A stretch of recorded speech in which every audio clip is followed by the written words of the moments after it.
First things first, the things you'll need are a chopping board or a cutting mat, some sheets of cardstock, a ruler, an X-Acto or a Stanley knife, a black laundry or t-shirt pen, and finally, a white tank top. First things first, take your white tank top. Make sure it fits very nicely to the person who's going to be wearing it. Now, take your ruler and measure the distance between the centers of the two shoulder straps. Got it? Good. The next step is to go to Google and search for the Aperture Science logo. Go to Images, and you're looking for something like this, the black logo. You want to copy this image and paste it into Word. Here, you can then crop right to the edges. This helps you with scaling it.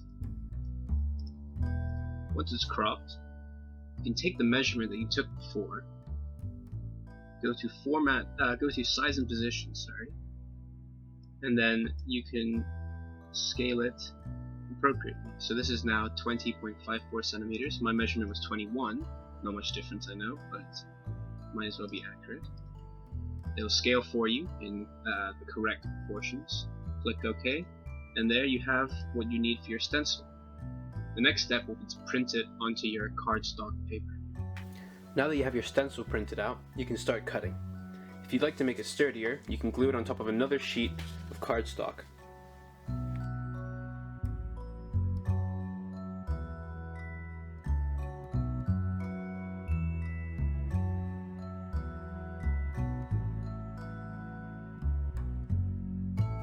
Now that you have your stencil cut out, you can start marking on the shirt. You'll notice that I haven't cut out the laboratories part. That's because this detail is too thin, and even if you did manage to cut it out, your pen probably won't be able to go through it. The first step for marking onto the shirt is you'll want to put your chopping board inside the shirt. The reason for this is that you don't want the marker leading through to the back of the shirt.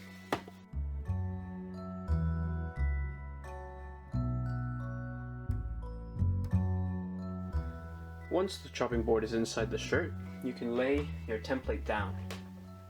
Now you want the aperture symbol to be about 1.5 inches from the neckline. So actually this border I have on the page is about 1.5 inches, so I'm just going to lay it directly on top. Try to make sure you've laid it straight, and to check that it's in the middle, you can draw sort of a line up on either edge, and they should meet to about the middle point of the shoulder straps. Now you're going to take your shirt marker.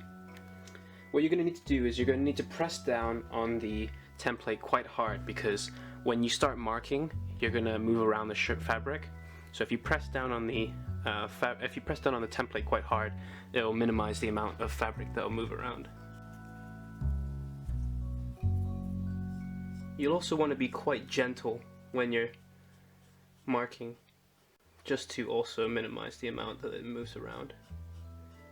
What you want to be doing here is just outline everything, because you can fill it in later.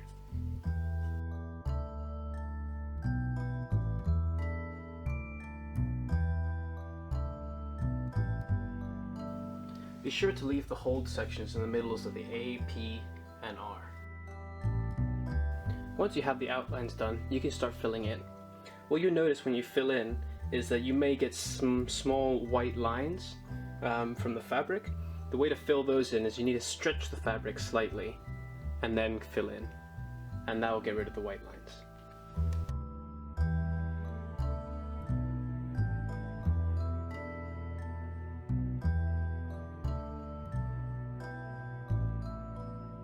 Okay, once you've got it all nicely blocked in, you can now move on to the final step, which is to do the laboratories text on the bottom. Now, because this is too small, you're going to have to do this by eye. So what I'm going to do is I'm going to cut out the laboratory section, just so I have it as reference. You're going to want to keep looking back at this constantly. Make sure you're doing the correct font and everything. what you can do is you can lay this underneath just to make sure that you've got it in the right positions. Now, whilst you're doing this section, keep in mind a sort of line below here where all of your letters will have the top of them touching that line. You want about 0.5 centimeter to 1 centimeter space below the aperture sign. So